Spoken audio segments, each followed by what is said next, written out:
because you never know how God's moving in someone's life. Yeah, That's beautiful. You sent me a blog I did. and I read it. And in Okay, one yeah. of the blogs, you wrote there that you were in the washroom of Tim Yeah. Hortons, and then you heard two women talking about a man, and it happened to be your ex-husband. Yeah, so they weren't. Hi everyone, welcome to another episode of Centered, where we share things that help us stay grounded, balanced in our everyday life. The word of the day is kindness. It's the season of generosity, so be kind to someone today. I'm not alone in the studio. I have a guest here with me. She has never been here before, and I really, really thank her for accepting to do this because she's here to share a personal story, which I believe that a lot of people will learn and take home a lot from this. Hi, Bree. Hi, how are you today? I'm good, and Good. you? I'm good. Thank you for coming. Thank you for joining Yeah, me I'm in the excited. studio. I'm very excited. So, Bree, what is the weirdest food you've had?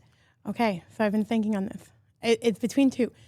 So the first one, I was in South Africa one summer, and the name of it was a caterpillar type thing. And then when you bit into it, there was spikes that shot out. Kind of tastes like a popcorn. In South Africa? Yeah. Oh, really? I don't remember what it's called. But then the second one would be escargot. Really? And both of them, just the texture. You don't like it? It's not I didn't like it, but just, especially with the escargot, getting it down, the texture was all slimy and it was interesting. Okay, so would you be trying it again? Probably not, no. Why not? Just getting my mind to wrap my mind around that was tough. Okay, that's good. In South Africa, right? The South Africa one, I would try that one again though. Oh, okay. Yeah. Okay, Yeah. that's good. That's good. So, Bree, for those that doesn't know you yet, do you mind introducing yourself, like what you do? Yeah. So my name's Bree. I am a grade 7-8 teacher at a local Christian school. I teach math and science and Bible, and then I am a mother to 12-year-old, a 10-year-old, and a 5-year-old, and I'm solo parenting it. And then I'm a follower of Christ. So I'm trying to follow Christ's leading, and some days I do it well, and some days not as well. Well, work in progress. That's right. That's right. Sanctification. Yeah, that's beautiful. That's beautiful. Bree, while we were chatting, there was something that came up, which is about the prenup of a thing and all of that, and then you shared some insight with me.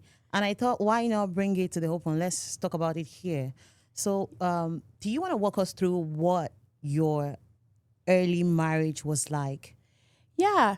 When the topic of the prenup came up, I know I'm coming at it from a different viewpoint, and I'm very aware of that. Yes. Because had you asked me a couple years ago, it would be totally different, my view on it. However, I was married for 11 years. Oh. I got married when I was 19, and I was married for 11 years. And my ex-husband and I, we met at Bible camp, and we were both Christians. And then as the marriage went on, sin got into the marriage through the form of addiction, and it just overtook a lot of the marriage, whether it was emotionally, financially, and that's kind of where the prenup conversation came in. And then just other things slowly, as sin tends to do, just grew and grew and grew. And then in 2022, God called me out of the marriage, and so I took my 3 kids, and I had asked him to leave, and we had tried a separation before for just over 6 months. While I let him work on himself, I worked on myself, and then we came together and tried to work together as a couple. But as we all know, COVID happened, and other things happened. And so in 2022, I was called out of my marriage, and I made sure that that was what God was calling me to do. because I didn't want to go at it hastily. Yeah. But yeah, so since then, I've worked really hard. So throughout the marriage, finances was always a big struggle. Like there were times where loans would come out of our account that I didn't know had been taken out. And so I would go get groceries and I would have no money for groceries, or, I would have to go get food at local pantries or food banks. And so it was always just a hard thing. And tithing for me was always a very hard thing because I was like, I don't even have money for the necessities. How am I going to tithe, right? And I mean, God's been so good through it all. And now my kids and I, we help with a lot of the food banks and pantries and we talk about okay, God blessed us through that time. How can we bless others? But yeah, in terms of the prenup conversation, I just know I have spent the last couple years really paying off every single debt. From your previous marriage? From my previous marriage, because as you know, when you're married, one person's debt is the other person's debt. You're one. Yes. So is he making any kind of effort to, support you doing that, or you're just doing all of that and you're clearing the debt all by yourself? Yeah, so once the divorce came into play, any debt that was in either of our names was just split 50-50. Oh, okay. And so there was quite a few that I didn't know about that were split 50-50. And even up until recently, the last thing that I had to do was get my house that I've been living in for the last 5 years in my name. And there was a debt on there I didn't know about. Again, God was good. Yeah. And it's now taken care of. But yeah, and I think that's something maybe young Brianna didn't know. Yes. Going into a marriage, right? Yes. But yeah, 50% I took care of, and then he took care of the other 50%. Both of you guys are Christians, and being a Christian, how did you go about, the conception that people have about divorce as a Christian? Yeah, that was a hard one to get my mind wrapped around. So when we first separated in 2019, I didn't let anyone know, right? And especially working in a Christian school, I didn't know how parents of the students I taught would feel about that. Yes. And so I kind of kept my life as my life. And that's one of the things I've had to learn, that God created us for community, and God created us to share our struggles with one another, being wise about that, not opening your book up to every single person out there, right? Mm-hmm. But having your community to open up to, and then even when God ultimately called me out of my marriage, there was from the time I took my kids to the time I knew that's where God was calling me, there was a 4-day period, and I prayed and prayed and fasted and prayed, and I made sure, and God confirmed it in so many ways for me. And I didn't share that with everyone that I came into contact with, but I would often have well-meaning Christians come up to me and say, God restores, and if you just pray, God can restore. Do you have a scripture that you hold on to during that period? Yeah, absolutely. Exodus 14:14. Oh. It says, "The Lord will fight for you. You only need to be still." Yes. Yeah. So that's one that, there's other ones that always popped up, but that's one that I just clung on to really, really deeply. So, yeah. For people who think a prenup is a sign of doubt in marriage, what would you say? I don't think it's a sign of doubt. I think if marriage was how God intended it, right, prenups would not be a thing. But unfortunately, nowadays it's not, right? And I think for people who have similar stories or who have been through something similar as myself, it is a wise decision. For myself, if I were to be called into another marriage in the future, I would absolutely sign a prenup, because I would want that protection for my children. if anything were to happen, I want them to have something there for them that's Do you in think place. going, before you go into a marriage with someone, you, like you said, prayed, counseling, a lot of things and all of that. Do you think after doing all of that, then there shouldn't be any reason for a prenup, because you know this person is for me. I've prayed about this person.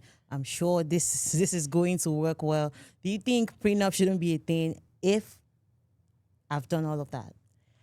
I think a lot can change over the time.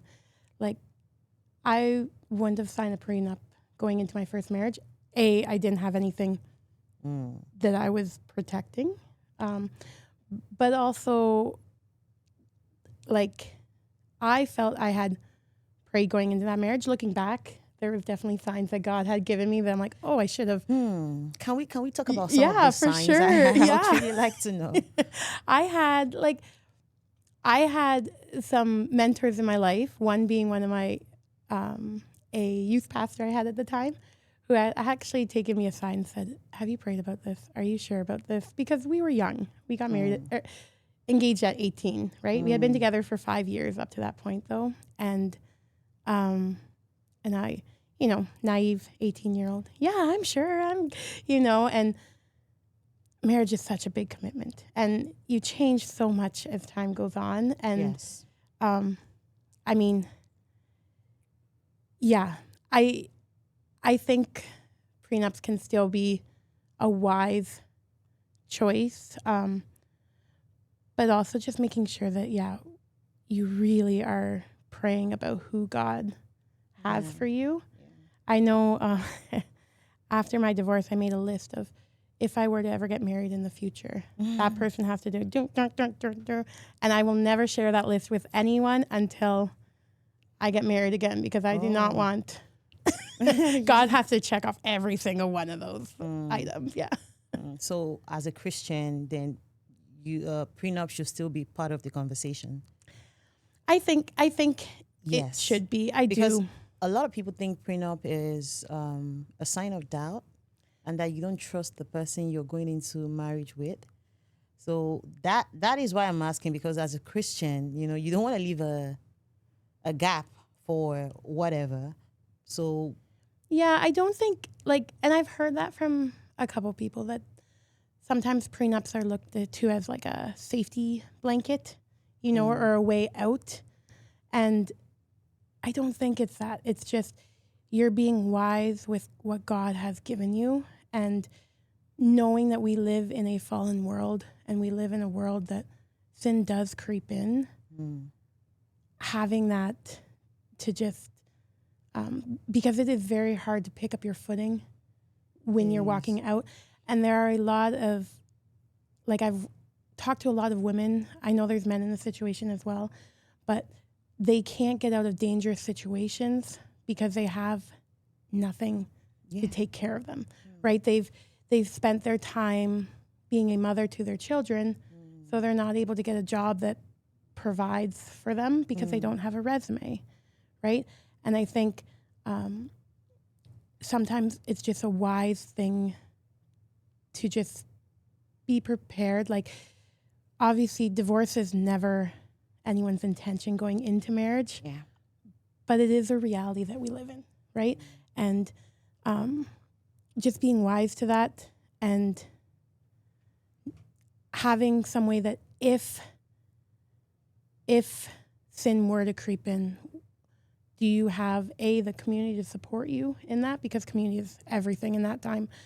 And B, are you able to get out of dangerous situations?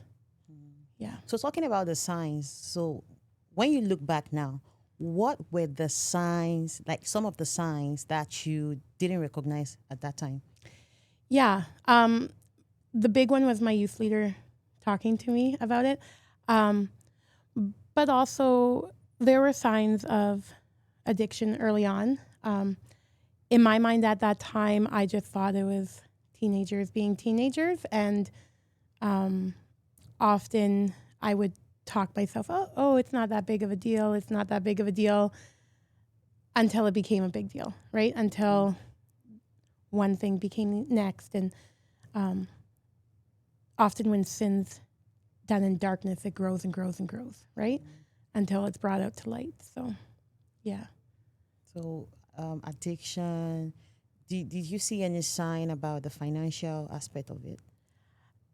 Honestly, we didn't have too much financial aspect, but we were so young, right? Like we were just out of high school. I was a university student at that time. And so there wasn't any financial misuse at that time, but because we really didn't have any finances to have any finances at all, right? Yeah. I would say it was probably about 3 years in where the financial problems started to creep up, right? And a big one was like cash loans, you know, because those are.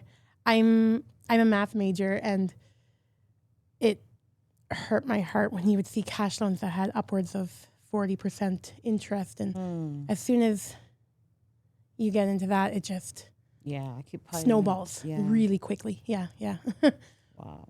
So living a dangerous situation is never ever easy. And what were the turning point for you to decide that, okay, yes, this is it, I have to go? Yeah. So like I said, in 2019, I had stepped away with my kids and I took them to my parents' house, and we lived at my parents' house, and I just commuted in and out to work. And at that time, God called me to reconcile. And so I followed the leading there. But then when 2022 came around, I had set a boundary, and that was one of the lessons that God had to teach me, is like, boundaries are a God thing.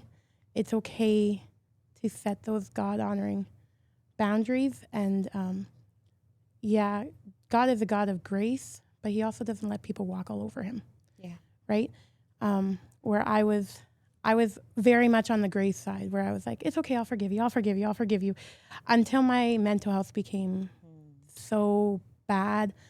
I was having panic attacks daily, and I was taking care of my kids during the day, working during the day, and then at night I would be up all night worrying about my husband, if he's going to come home at all, if he's somewhere on the side of the road. I had no idea. And so there was just a day where God said, you need to take the kids today and go. And so I did. I took the kids. I asked him to leave. Like, I took the kids out for the day, asked him to grab his stuff and leave. And that was the 4-day just period of just separation, but also prayer. Like, I just went deep into prayer. I was like, God, give me, like, what do I do now? Right? Like, you told me to separate. Now what's the plan? Right? And I had always been afraid of that separation because of the finances. Because I was like, God, how are you going to do it? Like, we're already living in the red. How are we going to do it with me taking care of 3 kids? But he did. And and that's one of the amazing things, right? Like, God always does. And we're always surprised that he does. I don't know why. Like, it should be a surprise. But yeah, during those 4 days, there were some other things that came up, and me being a mathy, logical person, there were quite a few things that came up that I couldn't just talk away with excuses, but it was like, no, this is absolutely time. And during that time, I talked to mentors and counselors, and I really wanted to make sure that I was following God's leading, right? And I think, especially growing up in the church and hearing over and over again, God hates divorce. God hates divorce, right? I should have left that marriage earlier than I did. How long did it go on for? It was from the time I found out, 5 years, but it was happening. From the time you found out? About the addiction. Okay. There was 5 years in there. It was happening before. I wasn't sure what was going on, but I knew something's up, right? But yeah, and I stayed, and I mean, looking back, God taught me so much in that time I stayed, and I became a totally different person, and relying on God during that time was, I wouldn't be the same person I was had I not gone through that. So I'm not sad about going through it, and I wouldn't have my beautiful kids. Yes. Right? So I'm not sad about it. Yeah. But it'd be lovely if he taught me it in a different way. I those know. same lessons, if you could just dial them down a bit, that would be great. But yeah. And I think that was the hardest part, is just getting over the opinions of the church, right? Well-meaning opinions that... The opinions, yes. That's a big thing. How did you manage that? Did you go to therapy after? What did you do? Because somebody might be watching this and they're thinking, you're in the same situation right now, and they're thinking, how do I get out of this? And they might be privileged to see this and, just tell us, how did you work yourself mentally, physically? You've talked about a lot of physical aspect of it, but how did you mentally get out of the situation? I think the first separation was a God thing, right? So the first time of separation, mentally, it took a lot to say, okay. Did you do therapy? I absolutely did do therapy. At first I was with a beautiful counselor just for the first couple days. But then I met one who was a Christian, and she just focused my eyes where they needed to be focused. And no matter what was going on, like, she would just say, okay, and she was bluntly honest too. And I had another friend who was bluntly honest about things, but they did it out of love, right? And, like, I'd be having a hard day and they'd be like, okay, but did you read your Bible? Like, okay, like, and what is God teaching you through this? And just focusing your eyes where they needed to be. The positive things. Exactly. And on God. Exactly. And okay, but how is God showing himself through this situation? And then, like, God also just provided friends that provided things practically. So all those fears that I had about leaving, like, it was incredible. Like, the first time around, the first separation, my husband went to an inpatient rehab program, Teen Challenge. And it's a great program. The support for families is not wonderful, but that's not their job, right? So I remember dropping him off there, and it was odd because you're dropping them off for a year, and it was just like, okay, bye. And then I remember going in the car and going, okay, now what? That's it. Like, like, your whole world changes, and you're like, okay, what? Like, what's going on? What do I do? Right? Yeah. So I'm driving in the car home going, okay, God, I listened. What are you going to do? But then God was so faithful in just providing exactly what I needed. And, like, we're talking about finances being a big one. Like, we would call them God gifts, right? And, like, just at the right time, money would show up in amazing ways. And, like, and I remember there was the first Christmas after separating for good, I had a friend call me over, and our kids were at the Christmas concert. There's like 6 in a week. And so I didn't want to watch all 6 of them. And so I went over to her house and we had coffee, and she handed me an envelope, and we give each other Christmas cards all the time.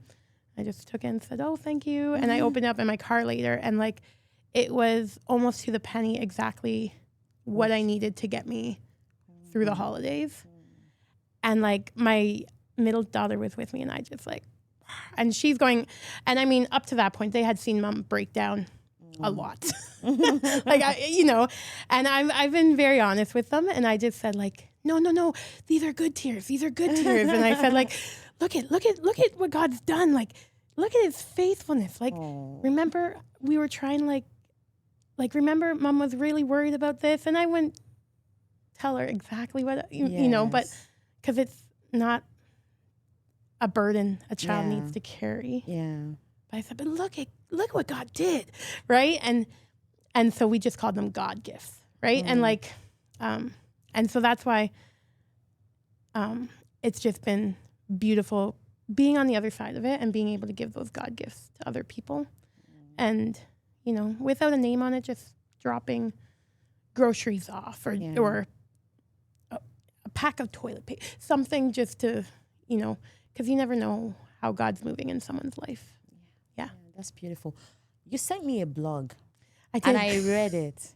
And in Okay, one yeah. of the blogs, you wrote there that you were in the washroom of Tim Yeah. Hortons, and then you heard two women talking about a man, and it happened to be your ex-husband.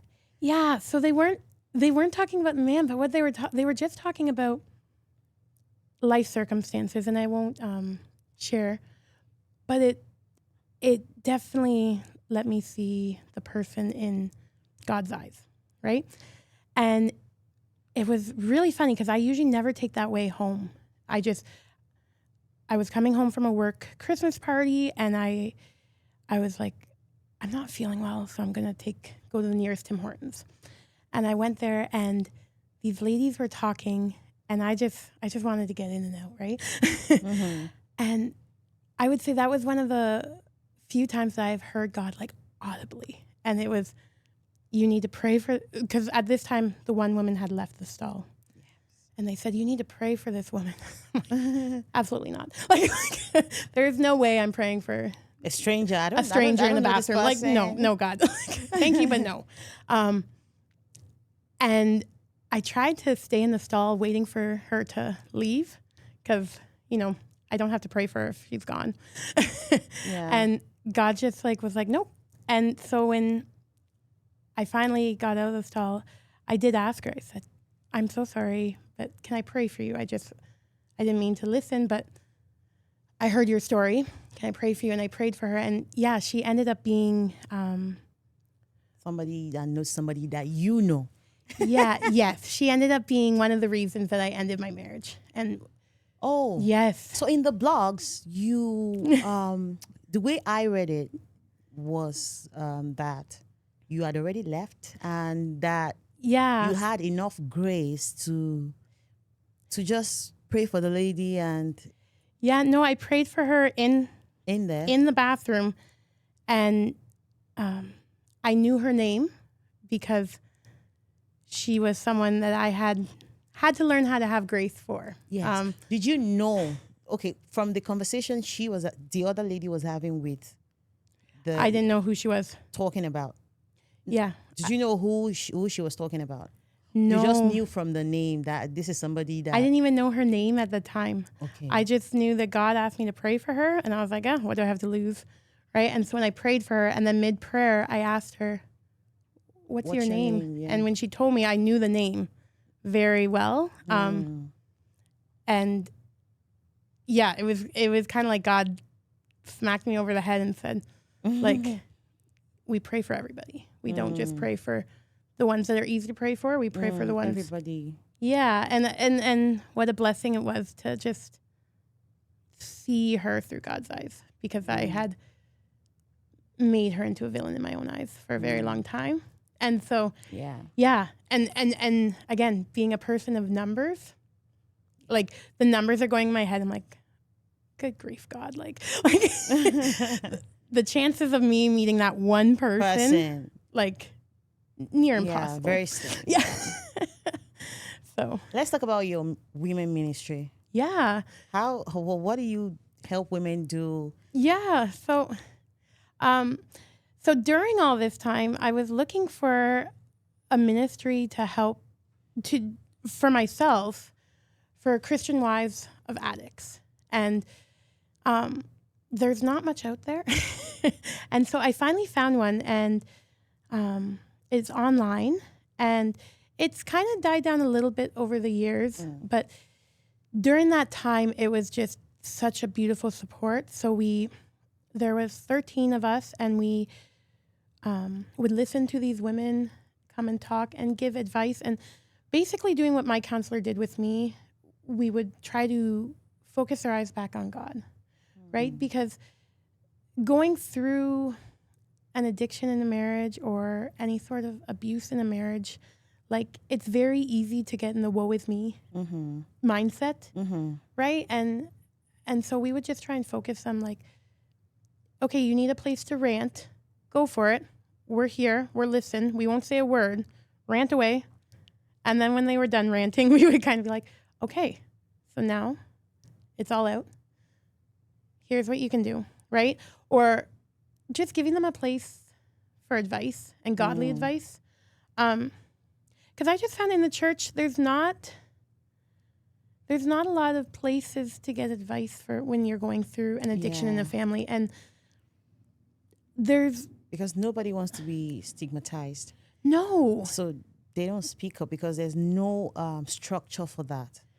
Yeah. It's just pray and everything will be fine. Pray, and if you have enough Prayer faith, is it good, will. yeah, but Yes. And like, please, like, prayer is a wonderful thing. Yeah. But addiction, it is a disease, right? And statistically, it hits 1 in 12 people, and then the families on top of that, it hits very hard as well. Yes. So when we talk about it in church, and we just talk about it lightly as like, just keep praying, like there's so much more that goes with it, right? And that's why I do think it's one of the enemy's greatest tools. Yes. Because it can bring down a whole support system very quickly. Yeah. But so we're just, it's a ministry just for women, right? Okay. And where they can get godly advice, and it's not always leave your marriage, right? Yes. Because a lot of the supports out there is leave your marriage. And we try to push that absolutely. Repair. Yeah. Yeah. If it's dangerous, leave. But a time of separation can be a beautiful time too. Yes. Right? Where God can work on both people's hearts and then bring you back together. Yes. Right? And that's ideally, that's what would happen. There are cases though, like my own, where God calls you out of it, right? And recently I was reading the story of Moses, and I thought it was such a cool thing where God says, like, strike the rock, right? Yeah. And so you strike the rock and the water came out. But then later on, he said he wanted the same thing to happen, and he said, speak to the rock. And well, what did Moses do? He struck the rock again, and he was expecting the same results. Yeah. Right? And sometimes God will give one instruction to one person and one instruction to another person. Beautiful. Oh my God. Yeah, and when I read it, I was like, wait a second. Like, I'm getting my pen like, oh, right? And so often we try to give advice to people based on what worked for us. Yes. Or based on one situation, but there can be very similar situations with different instructions, right? And so, yeah. So, do you have a website, or do you have a physical place where people can come into, or how do you get in touch with people? Or how can people reach you? Yeah, I have. So I have a blog, and it's throughdeepwaters.blogspot.com. But then also that was just a blog I kept for myself in the midst of everything. And so that's kind of died down. But another one is Through Deep Waters on Instagram. And I just try and put, when God speaks something to me that I don't want to forget. Do you host like events, conferences? I don't. That would be really nice, because it's better to prevent some of these things, before it gets to the point where they would probably need to leave. So creating awareness, it will really be a big thing. Yeah, and you know what? As God has opened doors, I've been open to sharing my story. And I spoke at my first conference a couple weekends ago. Oh, beautiful. But I'm kind of just going, okay, God, use my story. Like, in Genesis where it says, like, what the enemy intended for evil, I'm going to use for good. So that's kind of my prayer, that, like, God uses it for good. But yeah. Yeah. So what advice would you give a young lady going into marriage? What advice would you give? Yeah. I think praying about it, number one. Talking to older mentors, and just talking about those hard conversations.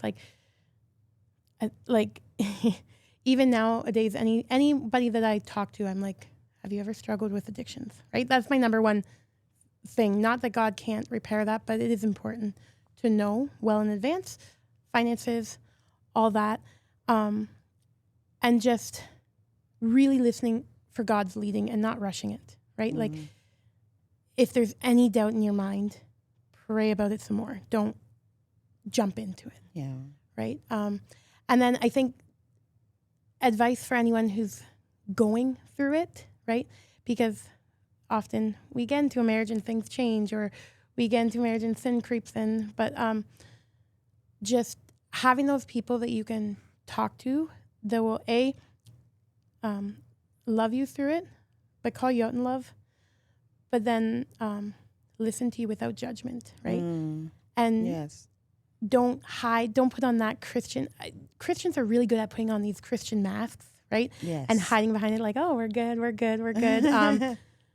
But God can do beautiful things with broken stories, Yes. right? And so just being open about it, and if you need help or if you're in a dangerous situation, don't hide it, because sin will just grow in that.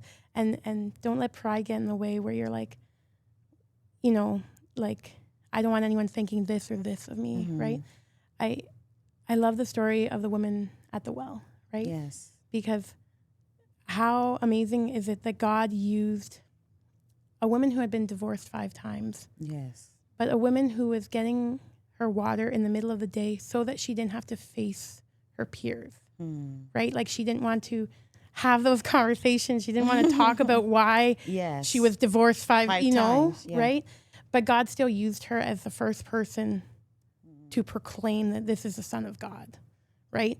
And the fact that he was so intentional about that, like, picking a woman, but picking that specific woman in that time period, it just shows us what kind of God we serve, and that, like, he makes beautiful things out of messy situation. right? Like, we don't have to have the perfect situation. Yes. Yeah. Yes.